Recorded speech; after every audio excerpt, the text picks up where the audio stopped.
বোনদের জন্য একটা বড় ধরনের অবস্টাকেল আছে, তাহলে যে একটা মেনস্ট্রুয়েশন মান্থলি সাইকেল, যেটা হায়েজ, এটা তাদের একটা বড় ধরনের ওইখানে একটা সমস্যা হতে পারে। এটা নিয়ে কোনো টেনশন করার কোনো কারণ নেই। এটা তো আল্লাহ সুবহানাহু ওয়া তাআলা মায়েদের জন্য এই ব্যবস্থা করে দিয়েছেন যেন আমরা জন্ম নেই। এটা সিস্টেম না থাকলে তো আমরা এই জন্মই নিতাম না। অতএব সিস্টেমের মাধ্যমে আল্লাহ সুবহানাহু ওয়া তাআলা আমাদের জন্মের ব্যবস্থা করে দিয়েছেন। অতএব এটা একটা অপরচুনিটি তাদের জন্য, আর এটাকে কোনো প্রবলেম হিসেবে দেখার কোনো সুযোগ নেই। এটা চ্যালেঞ্জ বটে। এটাকে ওভারকাম করার জন্য কি করতে হবে?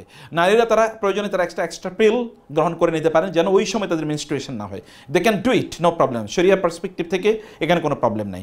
কিন্তু যদি তারা পিল গ্রহণ না করেন অথবা পিল গ্রহণ করার পর যদি এরকম কোনো ঘটনা ঘটে যায়, তাহলে নো প্রবলেম, কোনো সমস্যা নেই ইনশাআল্লাহ। তারা কেবল তাওয়াফ ছাড়া আর সব কাজ করবেন।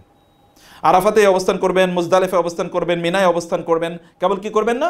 তাওয়াফ করবেন না। আর এছাড়া তো আর দুটো জিনিস আছে আগ থেকেই, তাহলে কি নামাজ পড়া এবং কোরআন ধরা। নামাজ পড়া, কোরআন ধরা, এই দুই কাজ করবেন না আগ থেকেই। এটা আর নতুন একটা জিনিস তাদের কি হলো, অ্যাড হলো, সেটা কি? তাওয়াফ করতে পারবেন না। তওয়াফ তারা করবেন যখন তারা হালাল হয়ে যাবেন, পবিত্র হয়ে যাবেন, তহুর হয়ে যাবেন, তখন তারা তওয়াফ করবেন। যদি ব্যাপার এরকম হয় যে ধরেন মানে হয়ে গেল, হজও হয়ে গেল, কিন্তু আসার সময় কি তার হায়েজ হয়ে গেছেন, এখন তিনি বিদায় তাওয়াফ করতে পারেন, দেন করবেন কি?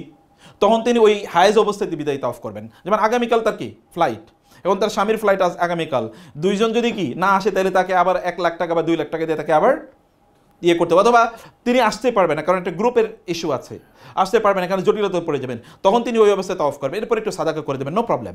এটা ইবনে তাইমিয়া রাহিমাহুল্লাহ তিনি বলেছেন এটা হলো জরুরি মাসালা। ফামানিত্তুররা গায়রা বাগিউ ওয়ালা আদিন ফালা ইসমা আলাইহি। কেউ যদি বাধ্য হন তাইলে কি তার কোনো গুনাহ নাই। কেউ যদি বাধ্য হন তাহলে তার কোনো গুনাহ নাই। এটা তো মানুষ যখনই কোনো কাজের জন্য বাধ্য হয় তাইলে সেই কাজটি তার জন্য কি necessity doesn't know any law, necessity knows no law ইংরেজিতে বলা হয়।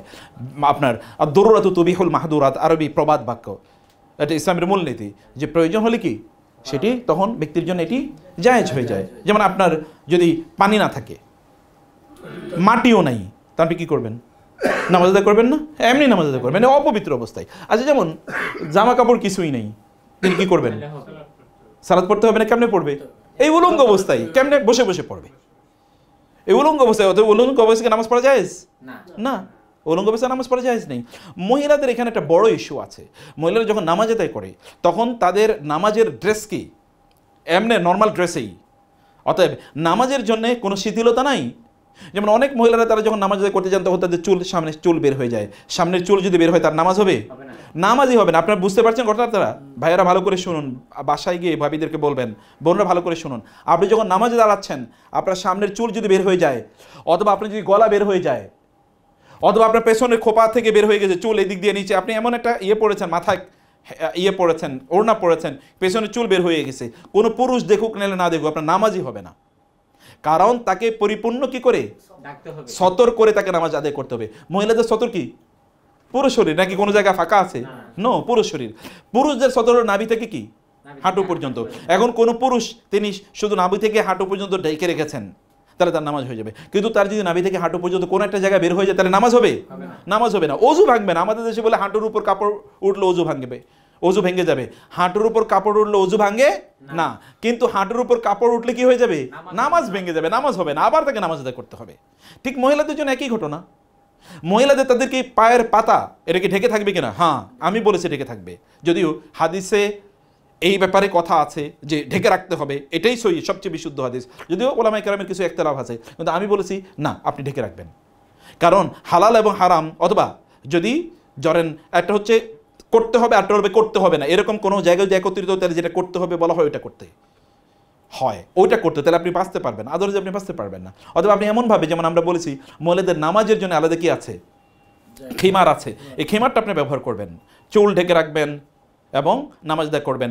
যদি এমন হয় যে মহিলারা, তারা তো আমরা বলেছি এমনি তারা মুখ ঢেকে রাখবেন, পরপুরুষ সামনে আপনি যখন নামাজ আদায় করবেন, আর মহিলাদের এরিয়াতে যদি আপনি পড়েন তাহলে তোর কোনো প্রবলেম নাই, তখন আপনি মুখটা খোলা রাখতে পারেন, হাত খোলা রাখতে পারেন, কিন্তু পা আপনি ঢেকে রাখবেনই, এবং মাথার সহ অন্যান্য গোটা শরীরের অঙ্গ প্রত্যঙ্গ ঢেকে রাখবেন।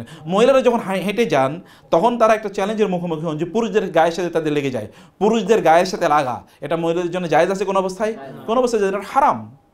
অতএব এটা পুরুষদের দায়িত্ব হলো, যেমন আমরা হজের সময় যেটা বা উমরার সময় যেটা করি, তাহলে যে আমরা একটা কর্ডন অফ করি, আমাদের পুরুষদেরকে মাহরামদেরকে দিয়ে চারিদিকে বেঁধে রাখি, মহিলাদের মধ্যখানে থাকে। এটা আমরা চেক করার চেষ্টা করি। হজে হয়তো আমরা এটাই করবো ইনশাআল্লাহ। এখন আপনাদেরকে কিন্তু মহিলাদেরকে জায়গাটা মনে রাখতে হবে, এহরামের জায়গায় বা মাতোয়াফে ঢোকার জন্যে পুরুষদের জন্য কি এহরামের কাপড় পরা বাধ্যতামূলক, এছাড়া আপনি ঢুকতে পারবেন না। কিন্তু মহিলাদের তো সব কাপড়ই কি এহরামের কাপড়, ফলে সব মহিলারা ওইখানে ঢুকে যায়, ঢুকে গিয়ে তারা এখন পুরুষদের সাথে মারামারি করে, কুস্তাকুস্তি, রেসলিং করে তারপর ওই বাইতুল্লাহ ধরবে, হাজারে আসওয়াদ ধরবে,